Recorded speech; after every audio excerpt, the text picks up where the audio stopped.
Lucasfilms presents Pakoda Profit.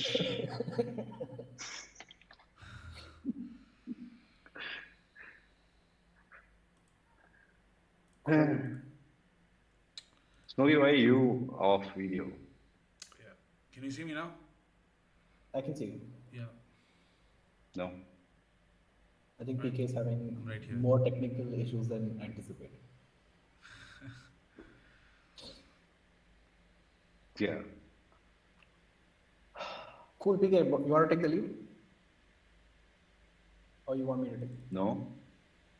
No. So, Smokey, I mean, the premise, I don't know if PK has spoken to you about what we're up to, but the premise of this is that, we just want to record and capture the kind of reality of building things, right? It's not glamorous, it's not sexy. It's a lot of unknowns and, you need to figure it along the way. Um, so we've already had kind of 2 episodes of this, and here you are on the third one. Um, what we want to kind of talk to you about is obviously your expertise in a lot of these things, right? You're involved in some very interesting projects, and we want to hear about that and learn from you about what works and what doesn't work hands on, right?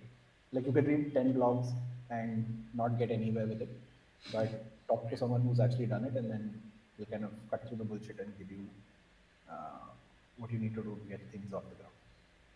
Right. Sure. Yeah. I So mean, you want to talk about what you're up to first, and then we can kind of get into specifics later. I Because do a you as a person itself, like you're quite, you do quite a lot of different things, right? So it'll be an interesting point to start, and then we can kind of deep dive from there.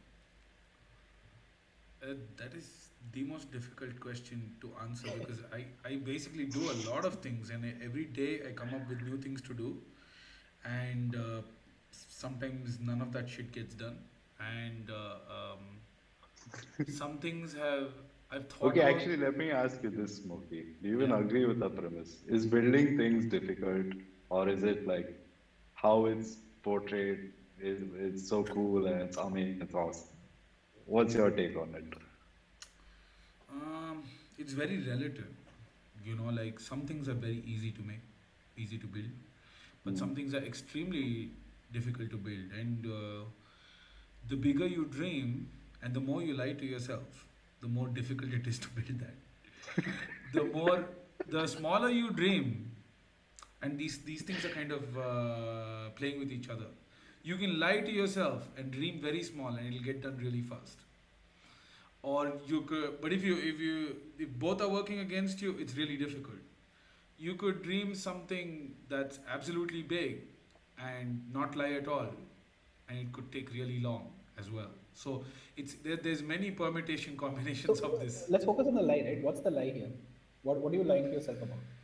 Uh, Bias. There's always bias in the system, right? Like, it doesn't matter whether you're, I mean, I don't mean like lying like delusional or denial or something like this.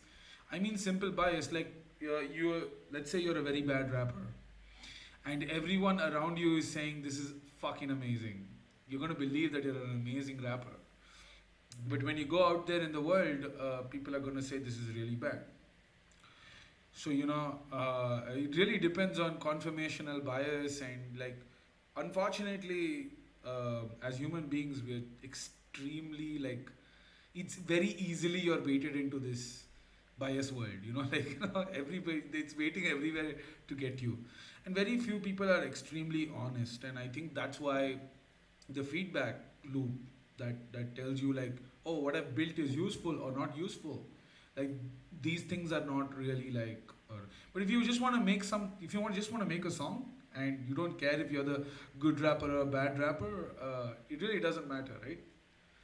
Right. You can just lie But to how yourself. do you identify whether you're lying to yourself or not? uh,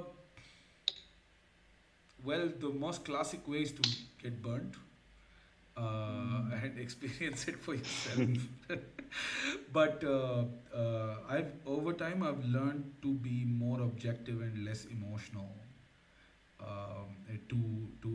To remove the emotional aspect of that. right? And I've been able to be a little bit uh, less biased, but I'm still biased. It's never 100% unbiased approach. It's at the end of the day, it comes down to a gamble and a guess. In case of these huge ambitions that you have, it comes down to a gamble and a guess, and that's where it's not just a lie anymore. It's more like a gamble, you know. Mm. I And mean, this is is there just with respect to every single thing that I'm doing. I end up at these weird places, you know. got it? But is there a difference between you operating as an artist and you operating as a professional in some kind of business context? Or is even art like business, right? It's all the same. I think that business is just more structured. You know, like there is a formula to, you know, failing or winning or succeeding. All of these things have somehow have formulas in the world. But as an artist, you don't really have formulae. There's no what is. I mean, we PK and I keep talking about how Jay Dilla is by far one of the greatest beat producers ever, and he just sat in his bedroom, made a bunch of beats, and died. There was no playing shows in Coachella, and none of this shit ever happened with J Dilla. So how do you even define But that's this? so awesome. I mean, we No, I consider think the it question that awesome. Haji is asking is value, right? Like, what is the value creation? And like, when you talk either which ways, if you're an entrepreneur or you're an artist, at the end of the day, you're trying to create value. With Yes. art, there is no way to quantify this value, No. but with business, it's like, oh, you're profitable, not profitable, end of story, right? Like Yeah. it's so binary. Whether you're creating value, you're making profit. You're not creating value, you're not making profit. End of story. Yeah. But with art, it gets a bit more fuzzy and abstracty, and True. yeah, I guess So I guess the question is on value. no, it's actually an interesting segue into how do you communicate value, right? So, like PK said, when you create art, the value is kind of subjective, right? It's you have to kind of find Yeah. that audience which values what you're doing, right? How do you as an artist go about it? Well, the most objective way is sales of that song or streams of that song, likes on your post or shares. There's no denying this. This is the most easiest way and objective way to say something is popular. But is it the good way to say something is good? I don't think so. No, so, for uh, example, I'm a guy who's largely been brought up in Bombay with the whole Bollywood thing, right? yeah. So, how do you avoid someone like me and find someone who's in line with the sensibilities of your music? Find as in get my music to that person. Yes, yes, exactly. Well, seems like a very different question, but you know, like you think about I'll try to come at this by bringing value and this together. Okay, so Okay. when you look at value in terms of a song, and I'm assuming that we're talking about art as an artist. When we talk about value, there like value is many different things. Yeah, It's yeah. not just one thing. When we talk about value in terms of a song, we're talking about what this song means to somebody. So, for example, like I made a song called Basketball Story, which has about 600 views. So that objective measurement says that this is a bad song. Now, this song was discovered by one of those 600 people, or you know, one person who viewed it 600 times, either one of those. They wrote an article about me on NBA.com. That's huge because now the value of that song is so much more bigger. Going by the aspect of, oh, this person feels that this song is so important that when they became an editor, they put it up over there. But in terms of discovery, right? How did I find this person? It was purely luck and chance. So back in the day, like we didn't really think about target audiences or anything like that. But today there are so many tools out there which are available to us because of the digital age and because of the internet. We're all, especially the hip hop community in India, and we all are somehow the products of the internet, right? Like we wouldn't be where we are if it wasn't for the personal computer. Like I'm not even talking about a cyber center or something. We did that, But if it wasn't for the personal computer, I don't think that we would have so many rappers out there today, right? So the first step towards finding that target audience happens on like a laptop or a computer by being able to order a sound card on Amazon and all these things. Now, in each rapper's case, right, the value that the artist gives finds that target audience. So, for example, if I'm a mumble rapper, there's a beautiful mumble rapper in Kochi. His name is Imbaki. I'm not Imbaki, Fault Kai. His name is Fault Kai. And somehow, like, we've been able to find this guy, and like we find it appealing that this guy is able to do this and all of that. There are certain keywords that, like, if you say YouTube is one of the biggest discovery platforms out there, based on the value that I'm searching for. So I'm searching for mumble rap. I love mumble rap. I want to search Indian mumble rap, right? So my psychology says that, yo, I've never heard of Indian mumble rap. Let me search that. Now on the other end, there must be a connection where the other person says, somebody's probably searching for Indian mumble rap. Let me put that as keyword in YouTube. Or he puts that as his title. And a lot of this people evolved. Like initially it was, like I said, in my case, it was just like, I just wrote basketball story and put it out. Once somebody discovered it and, like made it like very valuable to themselves. Now there is this dude who knows the value that he's a very interesting mumble rapper, and he is able to recognize that, put that in his title, while audience is able to go and search that and find that. So there are many different ways of actually hitting the target audience, especially in case of art. It's unfortunately it's not so easy as just giving you this protocol one to 10 formula, like step 1 to step 10 formula, because in each platform the rules are different, and every now and then the rules keep changing. So before, hashtags used to be a thing. Hashtags are essentially SEO, but no more are hashtags that important, right? Like now it's more about Except engagement. on LinkedIn. Well, yeah, except on LinkedIn, but even on LinkedIn, I think the most important asset on LinkedIn is influencer. If you feel like this Yeah. person is a marketing person and you really are interested in marketing, you will find this person and be able to follow this person. But how you find this person depends on whether your friend liked that post and it showed up on your feed and you were interested in, you liked this kind of stuff more, so they knew that they will target you with this stuff. I think where SEO is most relevant today is in terms of, let's say, advertisement, or let's say something like you just go on Google and say, I want to learn how to cook rasam. You know, Uh, the psychology, I think there's a big aspect of psychology in SEO, and it's not just let's just find this keyword and find long tail keywords and put this up and it'll be amazing. It's not so simple. I want to double down on the psychology, but going back to Yeah. what you said earlier, Yeah. when you wrote that song, did you ever think about the fact that someone from the basketball community would come and pick it up and blow it up the way they did? Actually, not.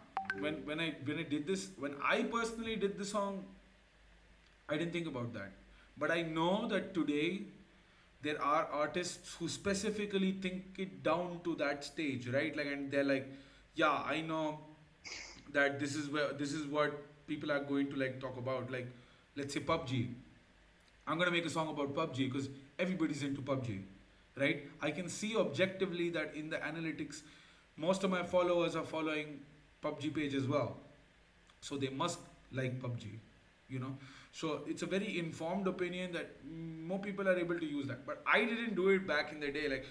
Actually, back in the day, YouTube wasn't even a thing. There was no the concept of virality, and all of that came only later. And search sort of blew up at that point in time. Search wasn't that important. Google wasn't that important. We still went to libraries to search for stuff, you know. So yeah. I mean, But I mean, as a practitioner today, for people who are looking to kind of create an audience, yes. would you kind of tell them that it's a good idea to tap into existing communities? Yeah, I mean, look, like, think, especially when you, like, let's say you search for something like the human error, right? Now, this is a very general sort of like thing, right? Like, you search human error, you're gonna find a billion videos about human error, and the competition to like compete in that kind of a word and get your song to appear first on YouTube is extremely difficult, right? So how today it really matters how you name your song, how you name your video. Forget about song or anything like that, right? Like how you name your project, how you name yourself as an artist. Are you? It isn't gonna help if you call yourself Eminem, right? Like so it's kind of like really like you need to be informed about your analytics. Today, it's not enough in the music industry, especially. It's not enough if you're just a creator. You got to be a salesman. You got to be a marketeer. You got to be somebody who's doing all involved in the graphics of this whole thing and make it look uniquely different from every other project. What do you have to offer? Because in every road next to you there is a rapper, right? Especially in the music business, like this is the case. And now with NFTs and things like that, like visual artists as well, like you have to call your NFT something unique. Otherwise, people are not going to find it, and or you are not going to be able to promote it to be popular, even. Hmm.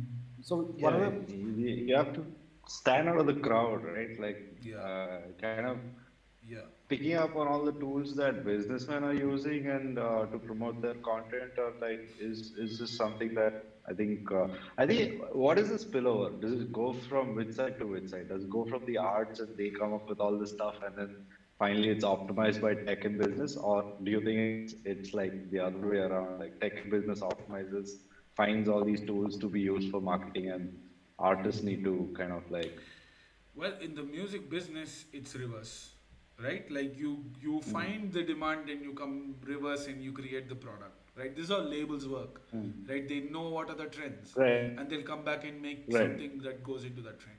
But in a business, it works differently. Like so, it can work both ways. You like, for example, you want to sell teddy bears, brown colored teddy bears, right? No, let's talk about your stuff, right? Like, yeah, yeah, Yeah. no, let's not talk about teddy bears. Let's talk Okay. about the flip side to Smokey, which is the whole digital stethoscope working in the healthcare and Yeah. Sure. biology, basically, right?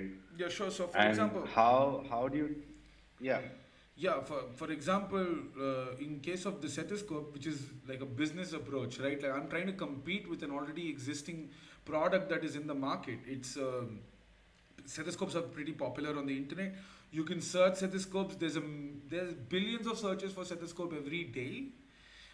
There is about millions of searches for digital stethoscope every day on the world wide web, and that gives you a huge opportunity, right? So you can say, so I started my curiosity started by going, okay, a lot of people are searching for stethoscopes, but how many of them will buy the stethoscope? So I added buy stethoscope, and I immediately in the keyword search I got this word, buy Littman stethoscope.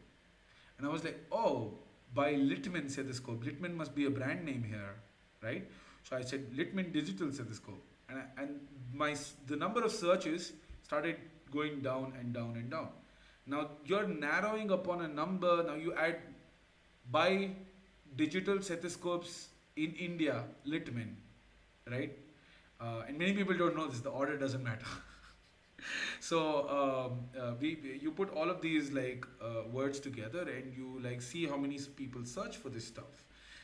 There is something known as, and I really got into ads, and the reason why I mentioned ads is because there are tools that are given in your Google ads that can help you understand and determine how many searches happened for this or something like that. So there's something known as a keyword planner.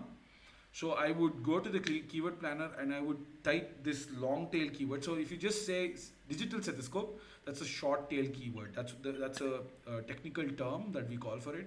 If you say buy digital stethoscope in India, that's a long tail keyword, right? So I started inserting these long tail keywords because people type stuff like that. People don't type digital stethoscope. People say where do I buy digital stethoscope in India? This is what people actually type. So I started putting those words in and I started finding searches in specific regions. And I was like, oh, so if I can target people based on this search, this keyword, then I know probably more people are going to buy this stuff, right? Like it's kind of obvious. Like the lesser people that search for this kind of like stuff, I can target those people and it will be more concentrated. If you say Muse Diagnostics, which is the name of my company, right? I know that they're going to buy that stethoscope because they search for Muse Diagnostics for sure, right?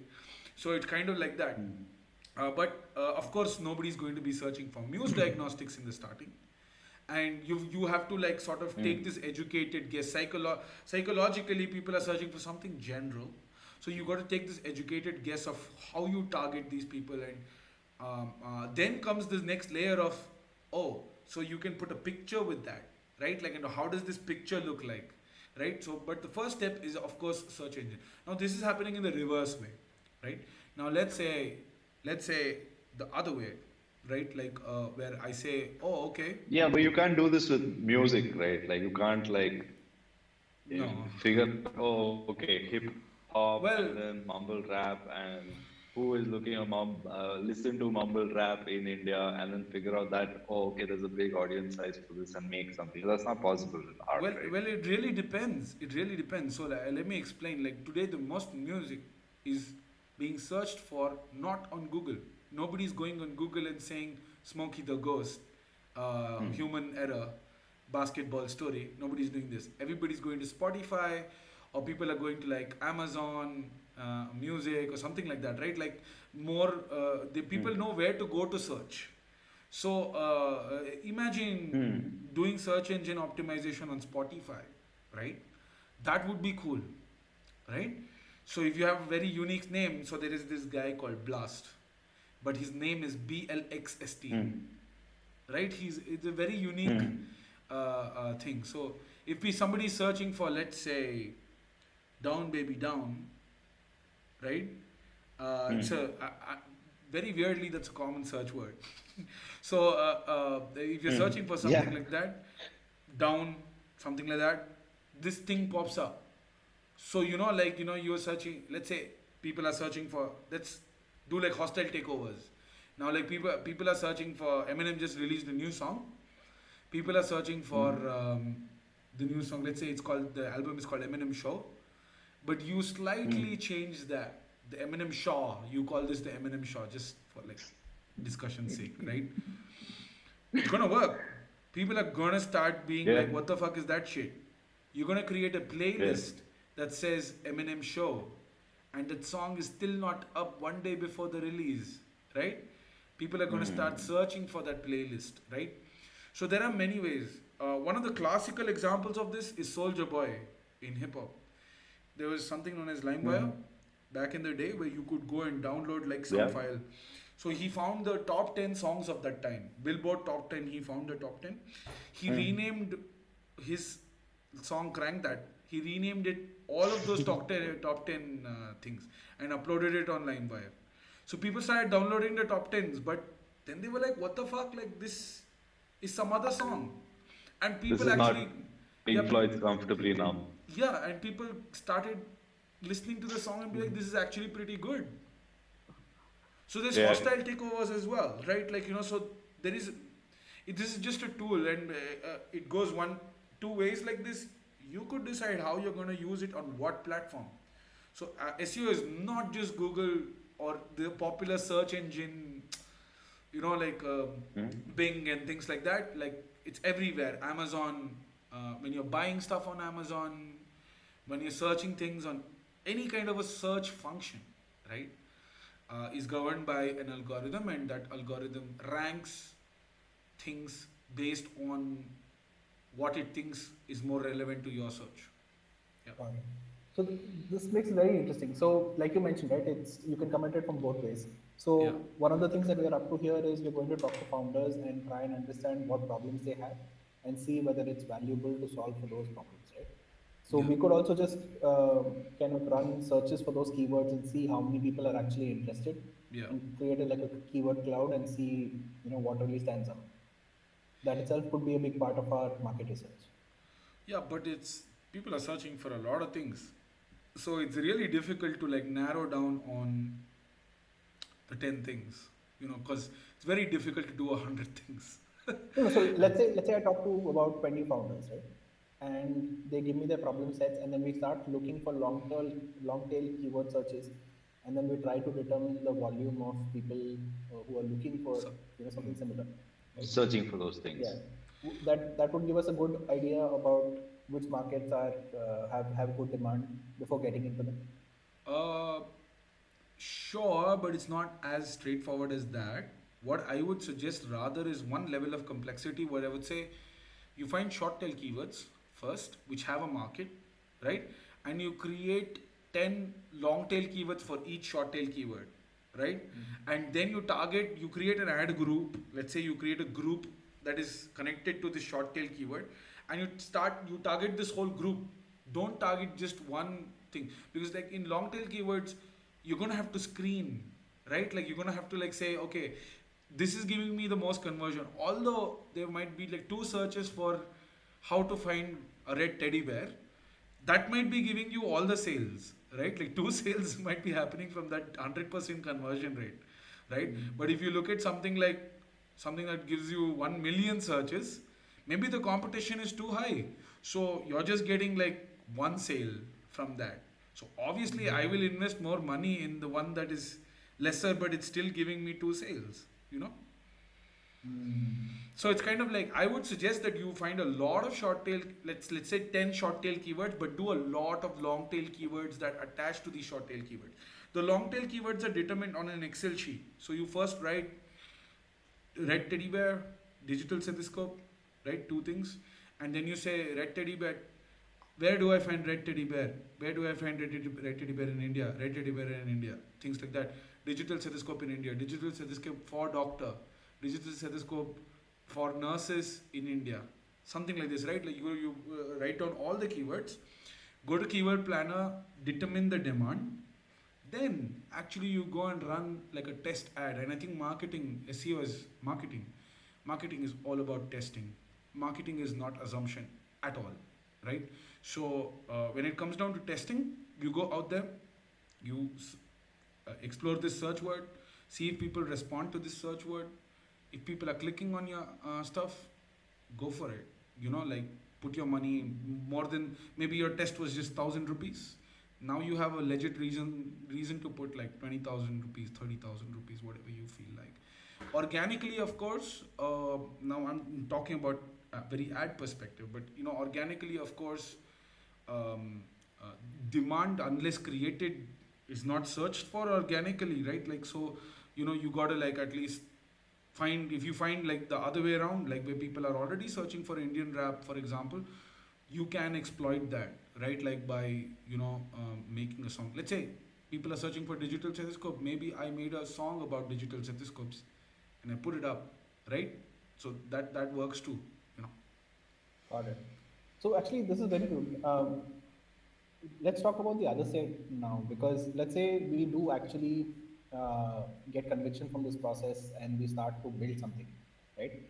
Then how do we go about increasing our visibility in that space, right? For Yeah. example, hypothetically, we determine that we need to digitize services provided by company secretaries and deliver it on a Hmm. app, right? Hypothetically, right?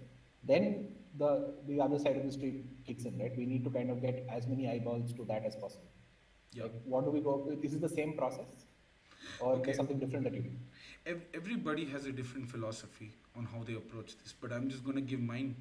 I hate videos that just talk about philosophy but don't mention tools. So I'm just gonna also spit out some tools over here. So there is something known as SEO Quake, that is an extension to your Google Chrome uh, thing. So it mentions something known as keyword difficulty. So what this means is that there are more people running ads on this. There are a lot of people optimizing their SEO on this and doing stuff. So competition is really high. So you might not want to choose this short tail keyword, right? Like, so as soon as you search something on Google, this SEO quake gives me clues, gives me values, on what I should do. These are metrics, right? So like now if I search digital stethoscope, I find that Litman comes up first. Second is Echo. Third is my website, right? So why is this like this? Then I see like two scores being given. One is a trust score and one is a domain score. A trust score is basically how much Google trusts your website to be legit for buying of stethoscopes, right? So a Litman has been around for years. It's got a lot of like people viewing it. Nobody clicks the back button when they come to your website and things like that. These millions of like metrics come together into like one. They all like, these are hidden metrics that Google doesn't tell us everything. Eventually, like people who are into SEO understand and post it, right? Like, so if you read blogs and yada yada, they'll tell you like this is the metric. And so Moz, SEO Quake are two places where you can get like like these metrics, which are roughly there, that are enough for you to understand. But there are billions of metrics in the backend. So trust score determines the trust. Domain score determines how much of these people who are coming to your domain, your address, are finding it useful. This is a completely different thing. It's not Google's opinion. This is what the user's opinion is, right? So these two things join together to give you a rank and say this is the best, right? Most relevant. Sometimes there is an exception to this rule. It puts you right on top. Now that you know how this thing works, in terms of mechanics, now it's up to you to start writing copies. Let's say you have a website. Let's talk about a website, right? Like, even before we get into the complexity of like artist is way more complex.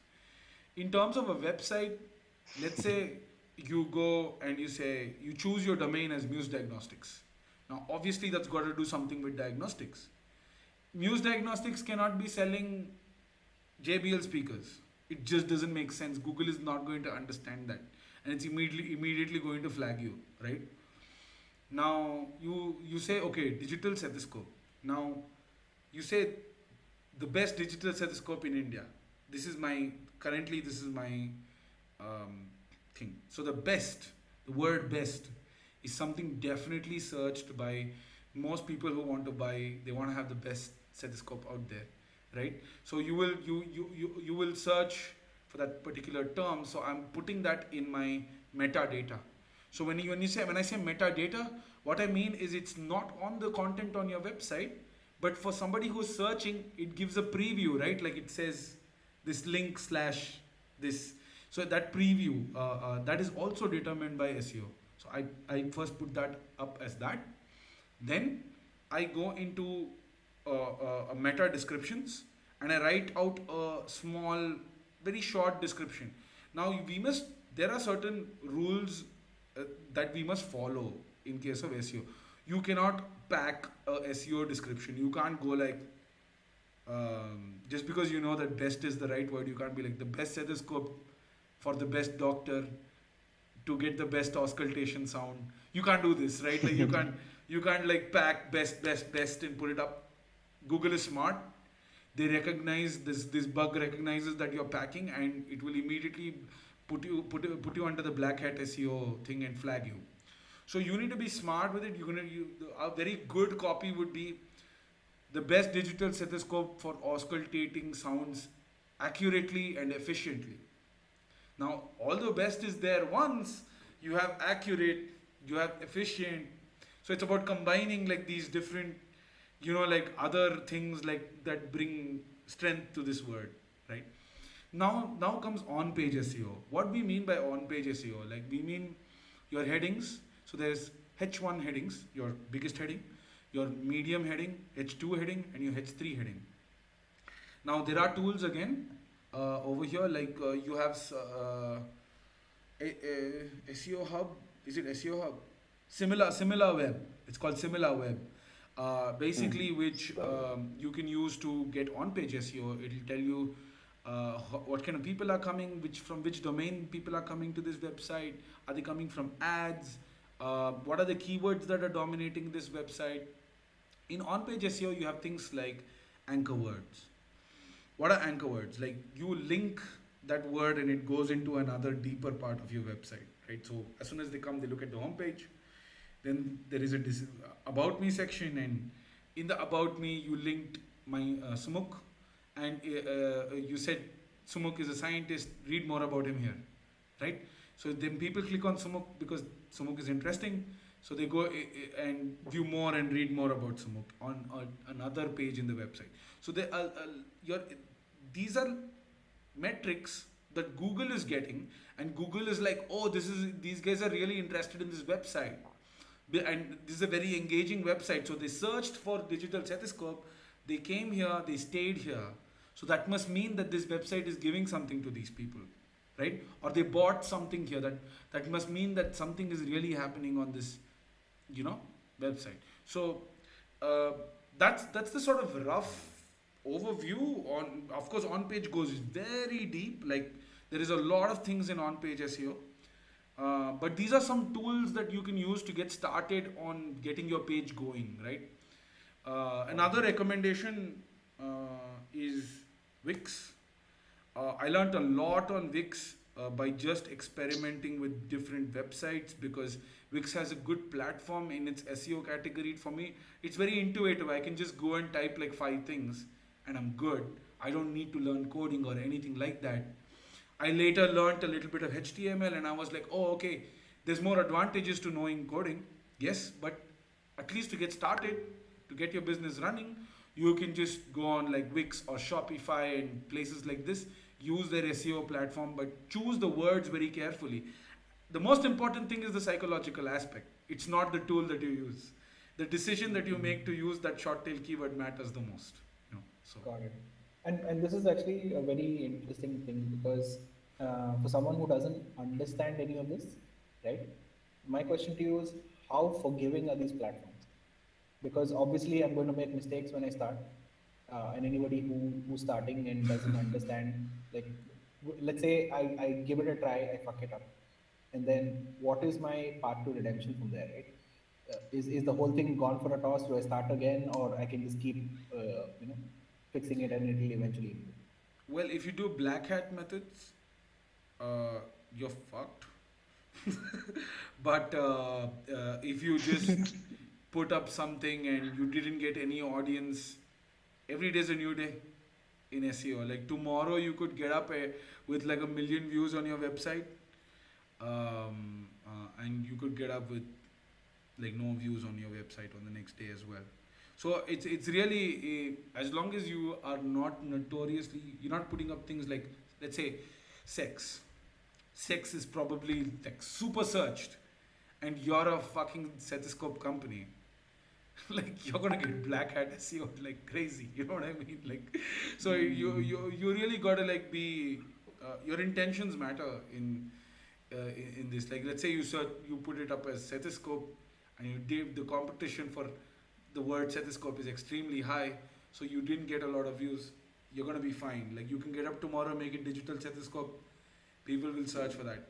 No problem.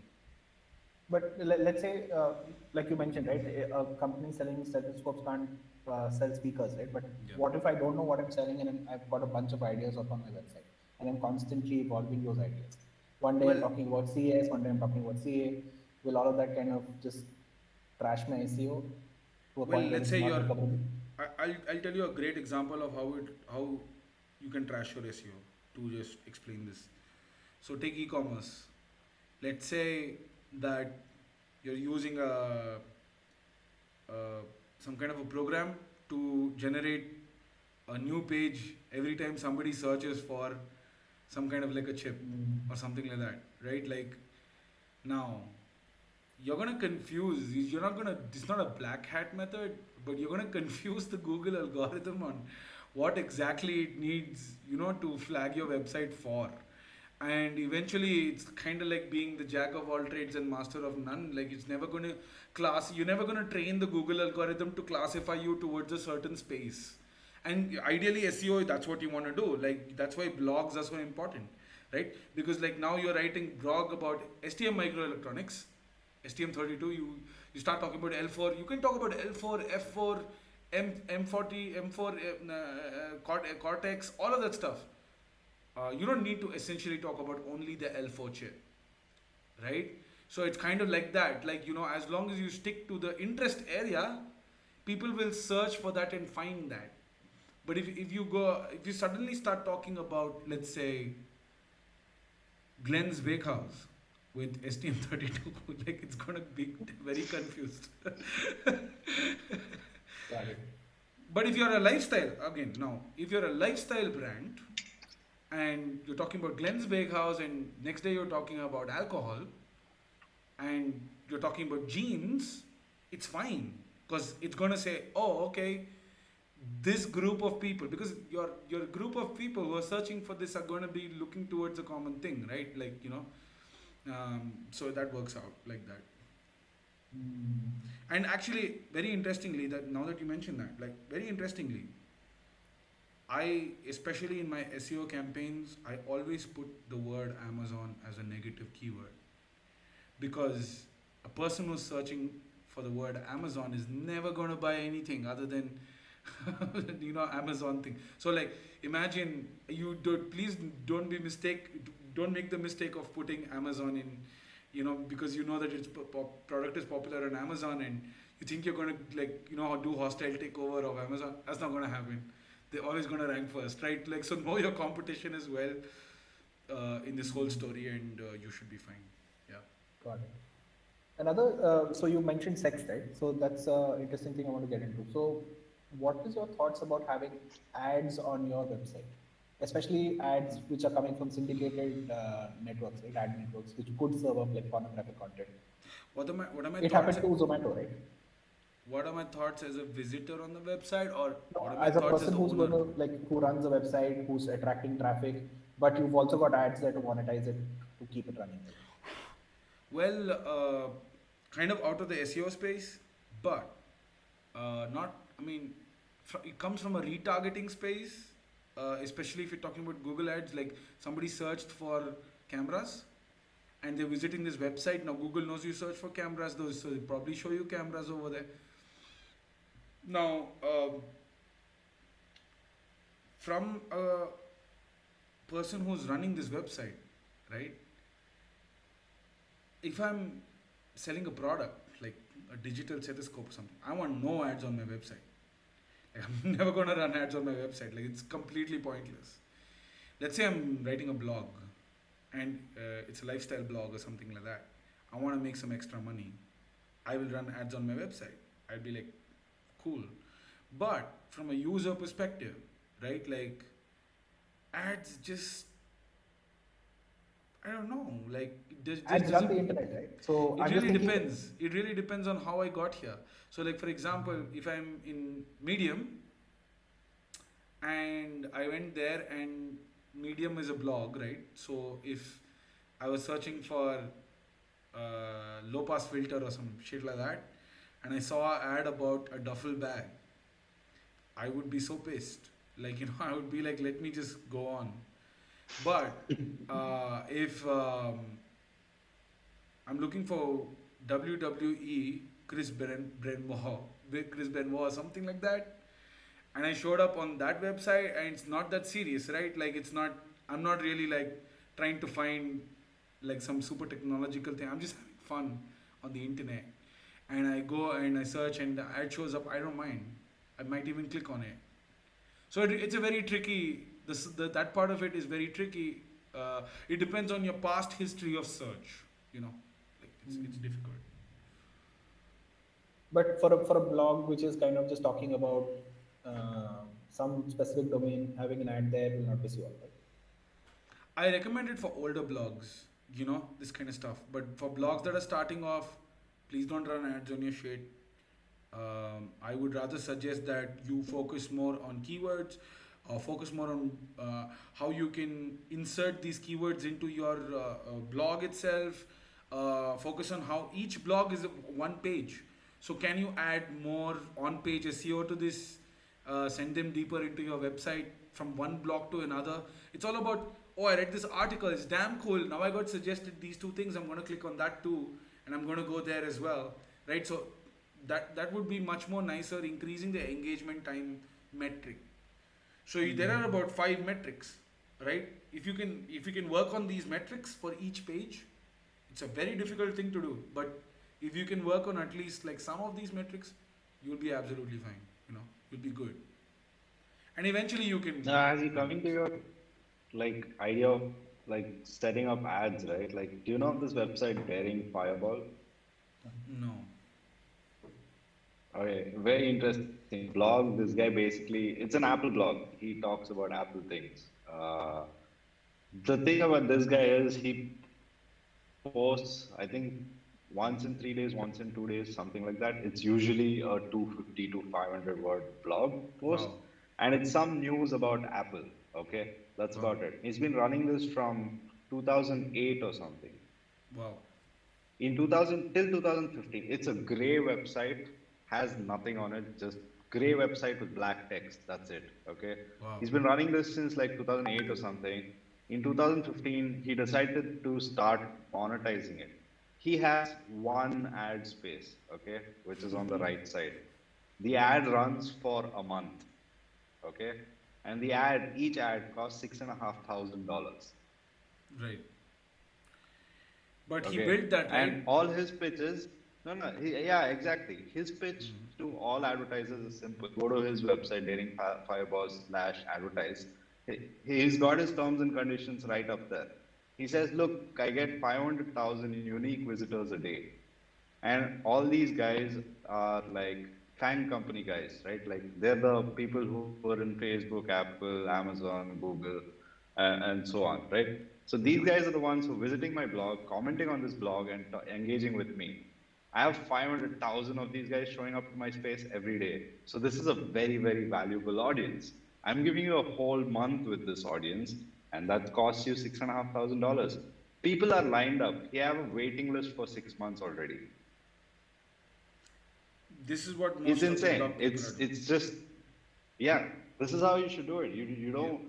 I mean, if you're running 550 websites and they're all like some mediocre lifestyle blogs, and you want to run syndicated ads on that, that's fine, I guess.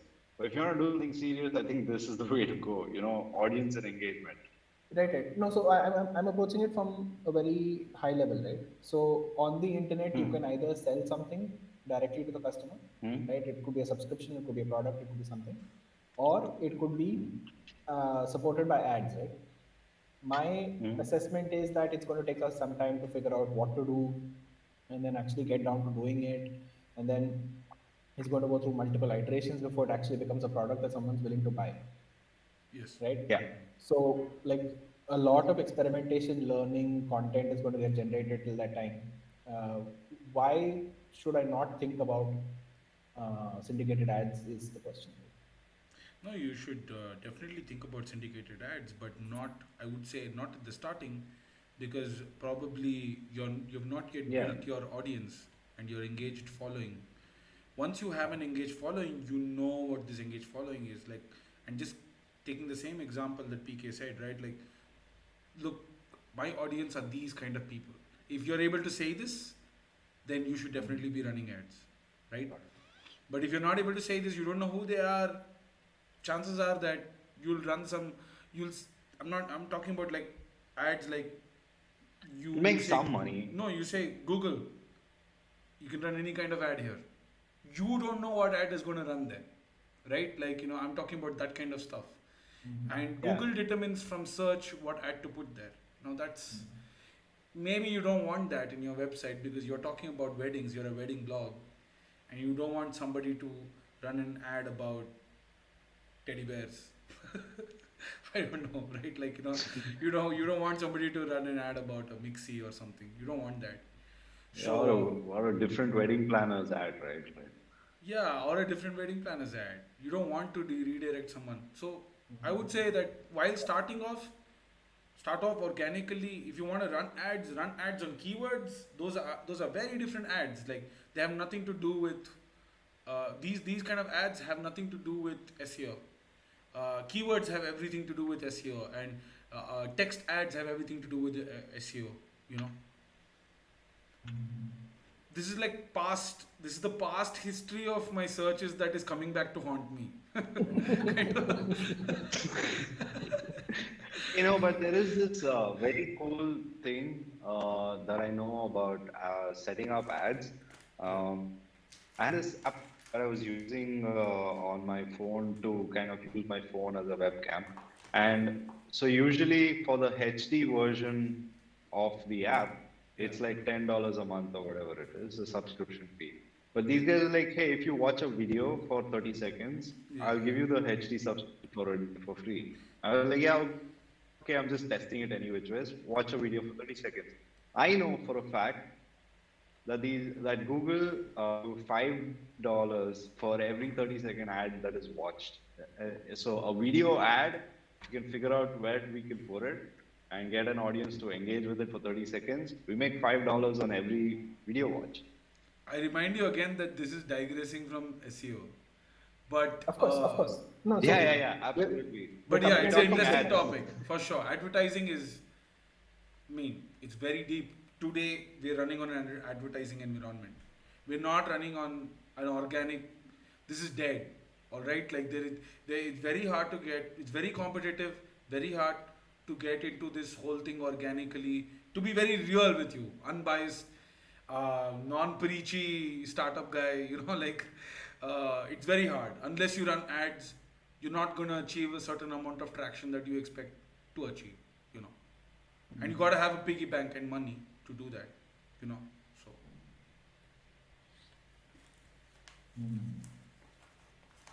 So it's like the chicken and egg problem, right? Like you need ads to get people, and then you get people, but you need money, and then you run ads, and then it's like, well, today you're living in a No, like capitalistic world. I really think having a chicken and egg problem is a very good thing because it is the start of the network effect. And if you can get the ball rolling on the chicken and egg situation, you forever trap people in this cycle, right? Yeah. And that's the beauty of a chicken and egg situation that people in the startup world are so afraid of for some reason. But I really think that's where the secret lies. I Like, would take 6 months. I know the story of the founders of Reddit. The Yeah. founders of Reddit, this is how they kickstarted it. Because Reddit is like a typical chicken and egg situation, right? To build a platform for communities, you need people. And people won't come till there is already communities available for them to join. So the guys who started Reddit, they did this smart thing that their user IDs when they log in allowed them to enter a random username before posting anything.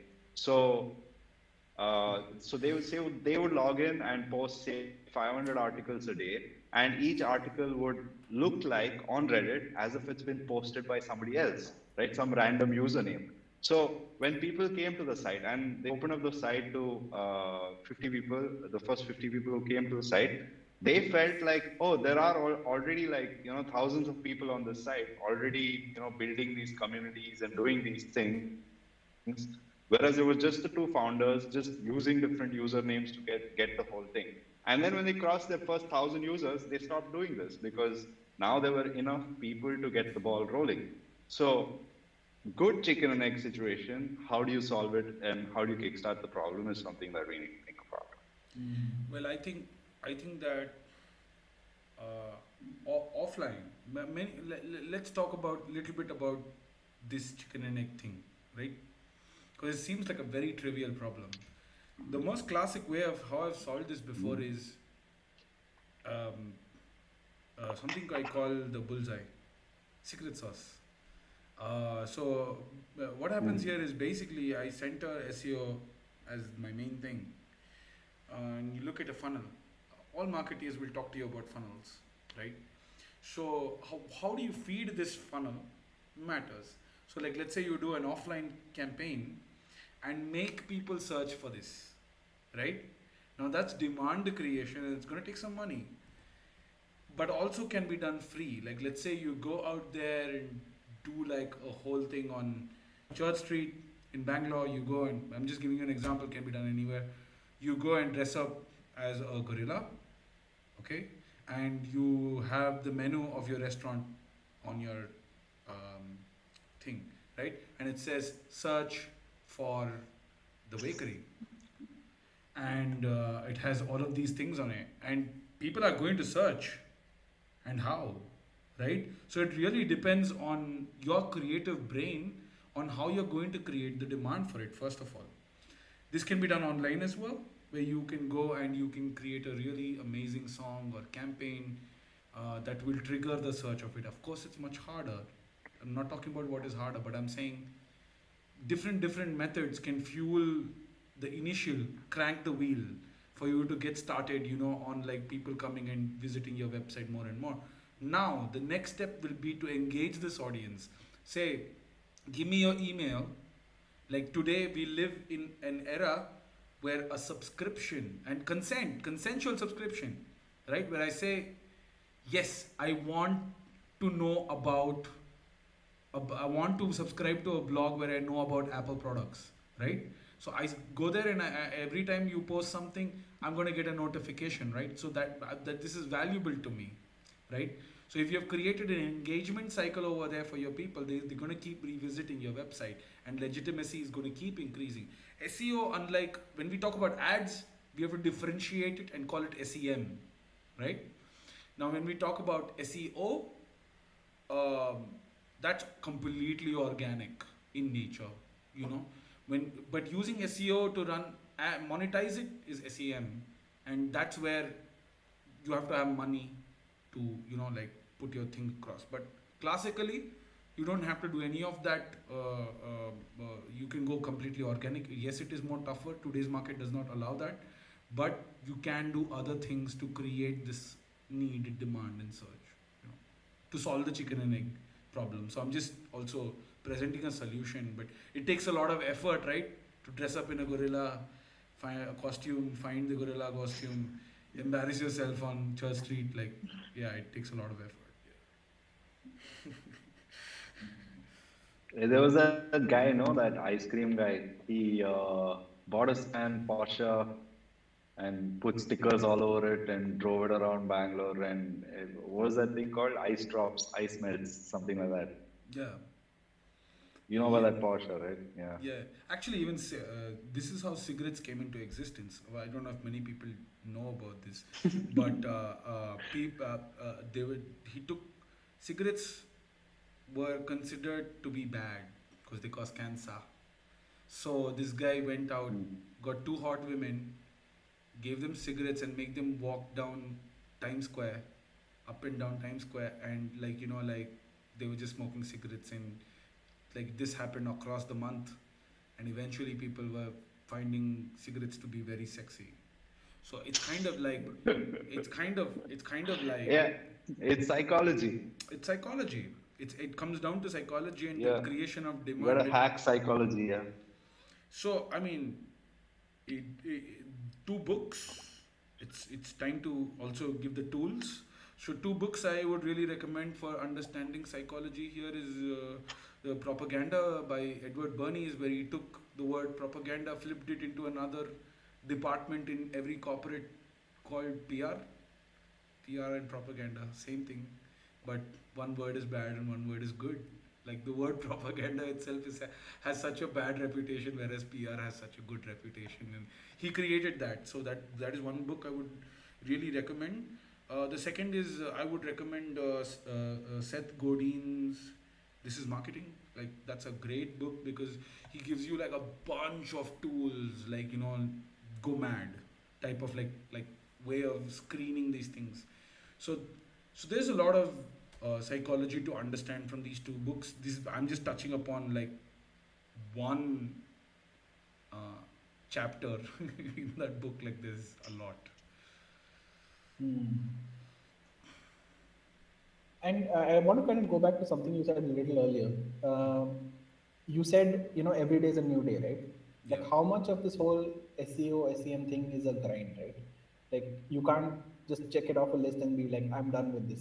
It'll kind of, Never. uh, It's throughout your life. It's a full-time job. For somebody like me, I'll tell you, I do SEO for myself and I also freelance SEO. I have to read every day. I have blogs that I read every day, keep myself updated every day, look for new metrics every day, easier ways to measure these metrics every day to optimize my process. Optimize, it's SEO, optimization, search engine optimization, right? So suddenly last year Google said, and this actually happened, right? Like Google said, we don't care about people searching on desktops anymore. We only care about people searching for mobiles, and we're going to rank everybody based on the searches on mobile. So if you don't have a mobile site, goodbye. So, like imagine the amount of noobs who, like made like websites and didn't optimize it for like mobile. They were all trashed. whose organic traffic they've been building for like for Trashed. years Trashed. just stopped because they don't have a mobile efficient site. So we all saw it. We all saw it, and we started saying, you know what? If I'm going to build a desktop, let's find a way to make that automatically sync and become a mobile friendly thing. You know, there's a certain format that chat window has to appear on this side. The heading has to be of this size. It should not cross over like this and look untidy like this. Things like that, right? Like, and that we found Wix was a great tool to do that for Design us. guidelines. Yeah, design guidelines. Like Wix was a great tool to do that. Images. There's SEO on images. Many people don't know about stuff like this. Like like when you do an image search, you have to tag your images as something like that. Many Images. people search like if you say red teddy bear, people are searching for the image of red teddy bear, then going to the website that sells red teddy bear. It's crazy. so it looks like our first hire is going to be someone in the SEO, SEM space. Actually has to be, and it's very underestimated. I must say many people Yeah. think that SEO is just not needed. Things will happen by itself, and it's kind of Yeah. wrong because you must first gauge. I'm of the believer, and PK will tell you, like, you have to first gauge demand. There is absolutely no such thing as I made a great product and it's out there. Like, because I come from the artistic music space, I will tell you that you can create an amazing song and nobody will give a flying fuck. Yeah. But you could create a song called "Ise Kehte Hain Hip Hop," which is like Yo-Yo Honey sings. He knows everybody is saying that he's not a rapper, and he made that song at that time, and everybody was talking about how he's not a rapper but a pop star, and he called the song "Ise Kehte Hip Hop." It's genius. It's genius. Like I have to give props. Yeah. Wow. Like, I'm really grateful for all the information that you gave me, but it's just kind of exploded my mind as to the scope of things that we need to get done in order to kind of just get the ball rolling, right? Well, Nah, you have help. I don't. So if any of you Yeah, yeah, we have help. if any of you need help, I'm available at a price. Yeah, we need to first start thinking about how to make money. Right? So once we have money, then things become a lot easier. No, that's right. Like in the initial time, you don't need to think about this too much. Just get the ball rolling, get your messaging right. Make sure you Well, have H1 headings, H2 headings, things like that. Just the bare minimum. Optimization, instead of spending time every day, spend time once a week, once in 10 days, something like that, to kind of optimize the thing with. We could sit down with somebody to consult us on what needs to be done. Spend lesser time on this in the start, maybe, and then slowly, gradually increase that up. depending on your brand, there is a go to market. There is a set strategy on how you have to move. You might not want to put out a blog every week. You might want to put out a blog every once in a month, Mm. right? That's enough. Yeah. You might want to optimize on-page SEO every week. You might not want to put out a million products right now. You might want to put out one stethoscope Yeah. and then like optimize for a second stethoscope once you have done A/B Yeah. testing on your page. So there is a method to the madness, and that is our saving Mm. grace today. I might not want to, I don't rank, my stethoscope doesn't rank on number one. I rank, when I used to rank on the third page, I had a lot of sales. People dug all the way till the third page to find a cheap stethoscope. It, it really depends on, what you're exactly doing and, how we can help do that. Right. So, Actually, this brings me to something very interesting. So, you spoke about how Google kind of upended everybody with these rule changes, right? How important is it to have a strategy which is beyond Google, right? Like with Bing or with other things. And I want to kind of also uh, add to that, distributing your content itself, is it isolated to the platforms that you control, or do we kind of also have people talking about us and have backlinks to our product or page? Is that also something that you? absolutely.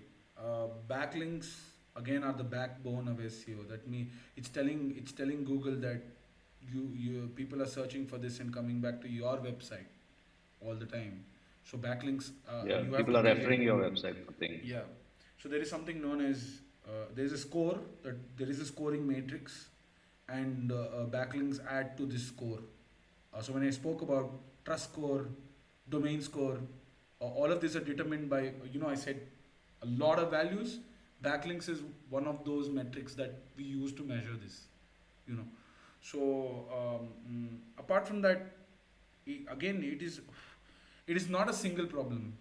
It is not a single problem. Like um, each area of marketing is interlinked, but is also deep in its own way. Like like let's say you're making an app, you want to focus on online kind of like marketing, but you're making something like a store, you're selling FOMO cookies, you want to also focus on WhatsApp, you want to focus on like offline as well. You want to give them nice personalized written cards that say thank you so much for ordering this, we really love you, you know order again, things like that.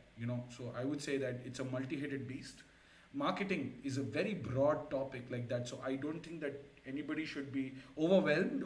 Don't be overwhelmed by, oh, this is so much, what am I going to do, how am I going to get backlinks and things like that. There are ways. I actually, on the regular, I go and I message review people who review on YouTube. Another tip that flies here, right? So you have your text that is there. You have your videos. My YouTube video backlinks to my website. But when you search for digital stethoscope, my video shows up first. And you know what? For some searchers, the video appears above the rank one website. It's really cool. Like, and I didn't know about that like until one day when I searched it, and I was like, oh, we are appearing first.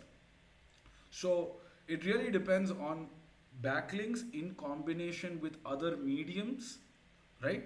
And things like that add to the scoring of your website. So don't be overwhelmed. Like it's optimization is not gonna happen in 1 or 2 days. Even one change that you do is gonna take 2-3 weeks for it to be seen. So you gotta wait out some certain amount of period.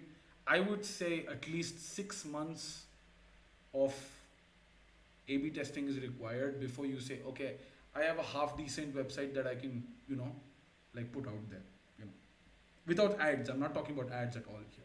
Yeah, not about ads, but what about like other platforms, right? Like what about Bing and other things? Well, DuckDuckGo. see, every search engine is unique in philosophy. Like do you know why people go to Bing? Because privacy. Google, they sold Bing. If you see the story of Bing, and shout outs to Gabriel Weinberg, the creator of Bing, right? Like uh, uh, he understood that most people who go to Google have a big privacy issue because Google trades off all of this past information of SEO, etc. Bing does not do that. They protect their users. So most of the people that are coming to Bing are aware that they have this privacy. So you might want to market saying that we are big supporters of privacy on Bing and get that advantage on Bing. So it really depends on each platform. Let's say Amazon, right? Amazon is another search platform, right? So you know that your product is on Amazon and you want your Amazon product to show up first. What are the different five keywords that you choose to put into this thing? What is your title of your product, right? What is the description of your product? All the textual information that goes into this. What is the image that you put up over there? What color is this image? Is it black and white? Is it like, is it a social, is it a book about communism? If it's a book about communism, is it red in color, or did you just be very lazy and put up a black and white picture of a red book? You know what I mean? Like, so there is a lot of like psychological aspect to that choosing of platform as well.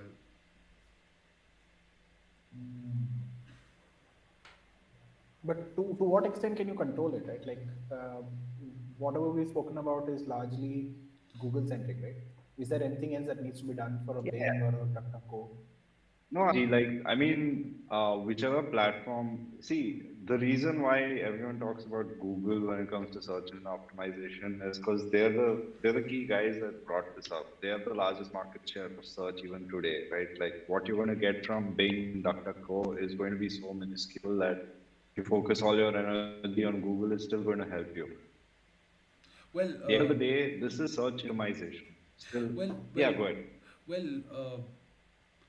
DuckDuckGo also has its own scoring matrix.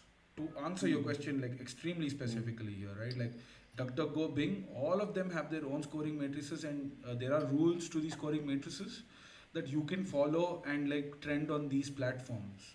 So yes, there are certain, like I said, it depends on your philosophy of your product.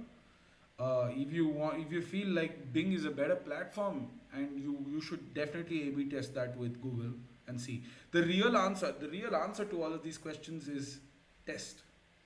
Go out there and test. If that works, it works.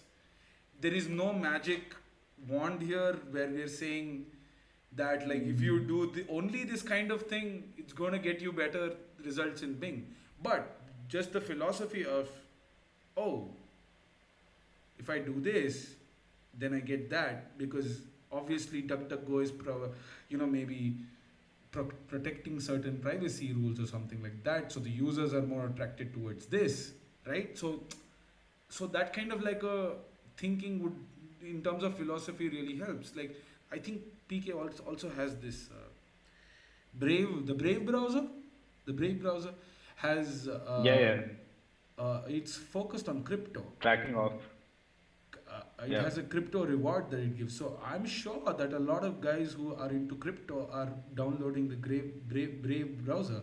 So if you have a NFT that you want to sell, you might want to like sort of target You might want to people double down to people on Brave browser on only. Brave Yeah. browser, right? Like and like find that. So it really depends on the product and the kind of like searches and like which search engine they're using. Another very interesting example, China. God damn, they don't use Google. Yeah. so Yeah. so VPN, right? Like they have their own. yeah, I actually would go translate. This is so. I was a researcher in NCBS for a long time, and what would happen a lot was, um, I would be researching something, and chemicals cost a lot of money, and I'm given a certain amount of money to spend to buy chemicals.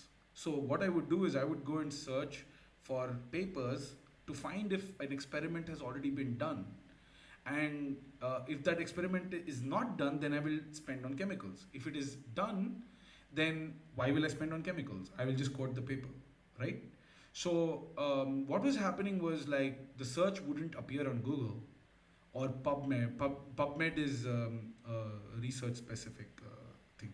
So I would search on PubMed and I wouldn't get these papers. I wouldn't, those search engines was not just as accurate. So I would go and translate search words into Chinese and go and search on these Chinese search engines to find if there were Chinese papers published on this very topic, right? And you translate the whole paper and you'd read and see if that was the case. And so, so what I'm saying is like, if you're going to, if you think that China is going to benefit from this, from your product, and you have a user case, go ahead and do that. Like search, put your product up, write a Chinese about me, Translate and search. do it, write a Chinese about me, see how it goes. You, it doesn't hurt to have two home pages. See how it goes. This is an interesting aspect, right? Like language, especially in a country like India. Like Oh yeah, how much more uh, a punch would be packed if you also had say Hindi or some other oh regional yeah, language. oh yeah. People Oh, are going definitely a ape shit. People big are going boost. crazy about that stuff. Like everybody today, like a lot of websites, especially like small businesses, like let's say people who are making agarbatti or people who are making like pickles, things like that. Like they are definitely translating things into. I mean, they have similar pages in Kannada Those are both websites. multi-million dollar businesses, man. Like, No, like think about small businesses who don't know English, right? mm, They want to have a Kannada website. You know, their audiences are Kannada. They would benefit like mad by having those kind of people, right? Because I've seen my parents, right, type in Kannada on WhatsApp. If they're taking the pain to type in Kannada on WhatsApp, they're gonna search in Kannada, right? Like, you know, think about the mm. tier 2, tier 3 audiences here, right? They don't know English. So Google, as a matter of fact, Google, which is the biggest search, they provide all these different languages for you, right? They say read Mm. Google in Kannada, right? So so obviously search is also specific to language, and not just language, medium. So Alexa, Alexa is like a vocal, like you you you search, you know, when Search, yeah, voice search, yeah. you have an Android TV, you say Stranger Things, and it finds Stranger Things for you, right? So kind of like that, even in your regional languages, Alexa in different language also has an SEO value.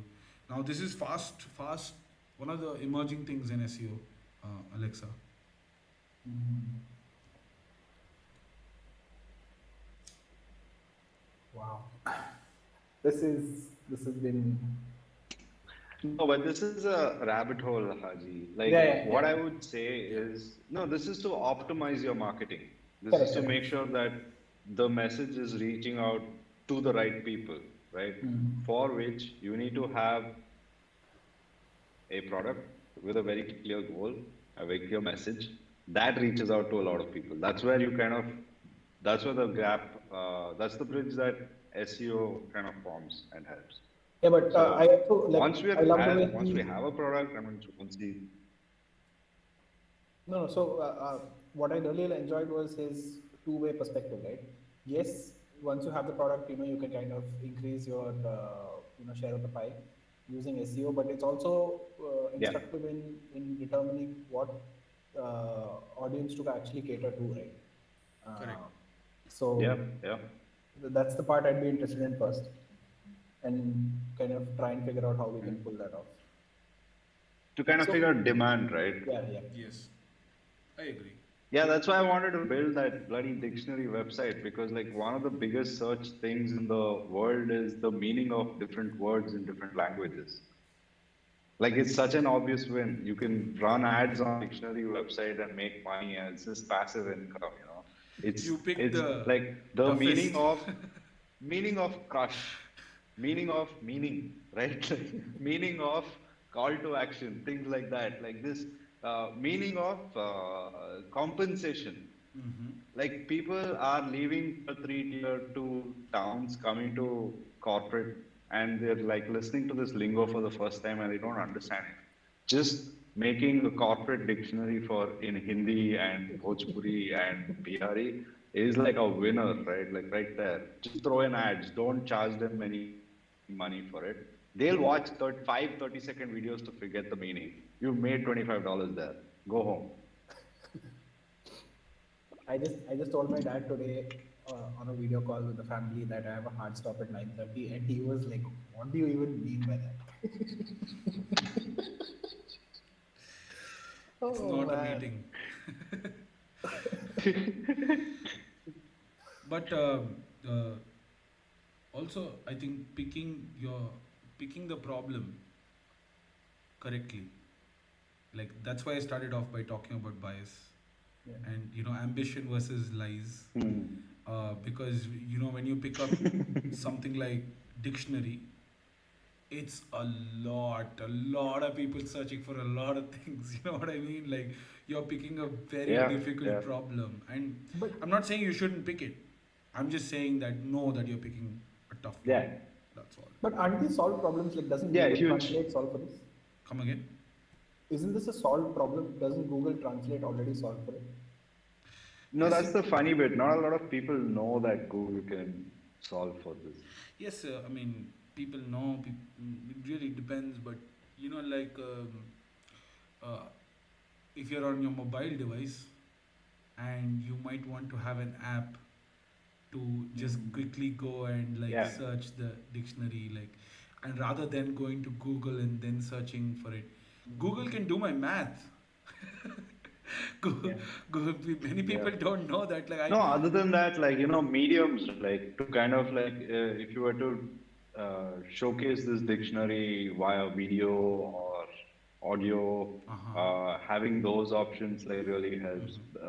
Building content around dictionary, like really rethink the dictionary for a person who doesn't know how to access Google, right? Because that's the population that's getting onto the internet now. Everybody who knows how to work the internet is already on the internet. What about? If you're building a dictionary today, it's like it's got to be really something else. Not can't just be text, right? Well, this is an idea. What if you had like GPT 3, right? And Mm-hmm. today, one of the biggest problems with translation is, and this is the thing, like I went to a residency recently where there was a Brazilian girl, and she did not know English, but she was interacting with us, right? So every time that she wanted to tell us something, she tried, but she would fail.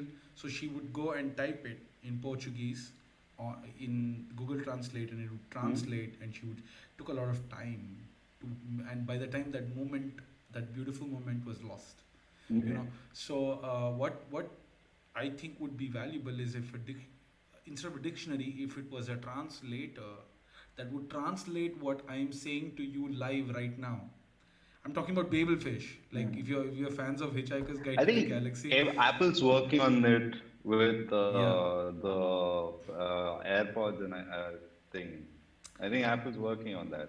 Well, if you have a good enough database dictionary, you can definitely create a Babelfish that can translate directly to me and talk to me when how I'm talking to you. Like having you go to China, you get a Yeah. translator to like translate everything directly for you, like that, kind of like that, you know, like that would be Mm. really cool. Bit I think that a dictionary is a very primitive form, and that's Yeah. gonna soon get replaced. And it's a good step to go into that. And when you say search, this is real time search, right? Like you're saying something, and immediately that is searching this database and translating that directly into this other language and telling you, Translating, yeah. so But there are problems here, right? Like, there's a difference between transliteration and translation, right? yeah, yeah, correct. It's a lot of things, but yeah, I mean, Yeah, it goes way deep. but I I'm think we just should trying just to park this I'm just whole trying to like appreciate dictionary idea. I'm just trying to appreciate this real time search aspect of something like GPT 3, right? And what it would do to search, it would totally kill it. it would say, like if we were, the future of search really goes into a position where you say, I want to, I want to buy a really good gaming mouse so I can play Valorant, and it will say, here are the 10 amazing mouse that you can buy that is specially optimized for this game, right? And you find those particular things. Now that's the ideal way of a search optimization where you can find that. But today that is not possible. It'll just give you the top 10 mouse used for games, and like Yeah. you've got to like choose the listicles, right? Like like this whole trend start taking over the SEO industry, and it's still there. Top 10 Yeah. apps to use, top 6 Yeah. things, like, so blogs were no more. You never no more had the blogs of Yeah. how And to choose a mouse. It wasn't about that. comparative analysis also, right? Like Yeah, it became that's more another about big that. thing in SEO. Correct. Like, so you could search. Now this is another white hat method. Like you say, like digital stethoscope, Muse digital stethoscope, Litman digital stethoscope, right? So now you have on your website a comparative analysis of your digital stethoscope from Muse, Litman, and Echo, and you say like, look, Yeah. this is the advantage you get by buying Muse digital stethoscope, and that could lead to sales. So, but Yeah, people are because searching for you have Litman, Litman and Echo people are searching for Echo. on your website, Yes. and yeah, and if you're the only website with a comparative table, then most likely people are going to come by there to check it out. So Correct. this really helps. Like some guy on Twitter was talking about how he did this for his alternative to Slack, and it really worked for him. Like he got like a lot of people coming in just because he was the one guy who had a comparative chart between other services and him.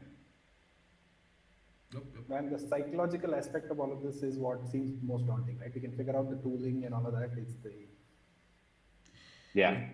It's the Yeah. psychology. You need to figure out what your guy is, what your person or your customer is thinking of, how are they looking for you, what are they probably searching for you, Which is and kind where of present everything in a way where it's easy for them to find you. which is where you always go wrong.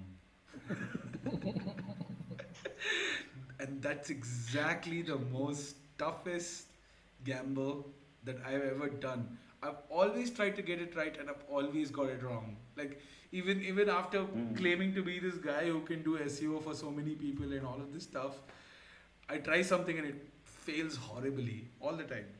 So no more. Now I'm very careful. I'm like, we need to test. That's usually my answer. It's all trial and error. I think even as an engineer, I've reached that point, right? Like 10 years in, I'm like, just test. Yeah, even I'm an engineer. This is Yeah. basically engineering. Everything is Yeah. basically It may engineering. work, it may not work. Test it to find out. Yeah. Oh man, awesome. Thank you so much, Yeah, Sophie, this for is all awesome. this. Yeah, this Yeah, it just was like increased my perspective like quite a bit. awesome. Awesome. And really, I don't know, we haven't got to interact so much Yeah. offline.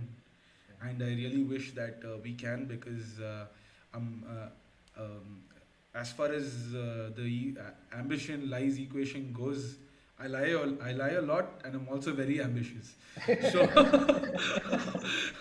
so like PK will tell you, like, I've had certain ideas for like 10 years, like a long 10 years, and they've manifested like much later, like like even without me paying attention to them. So I really want to connect with you, and like see if we can work on things together, and not just you, like anybody who's seeing this podcast, Yeah. like if they want to like reach out, like do something interesting, like always curious, want to do something. So thank you so much for actually bringing me here and asking Oh, me thank these really crazy questions, like like it's really nice. Yeah. I appreciate that. Cool. So I think we should definitely document this and start actually executing on some of the things that you've told us, because it has no value to be Mm. kind of executed. So let's do that. Yeah, Ajit, you want to take a dig at YouTube channel and re-optimize the content? What do you mean by that?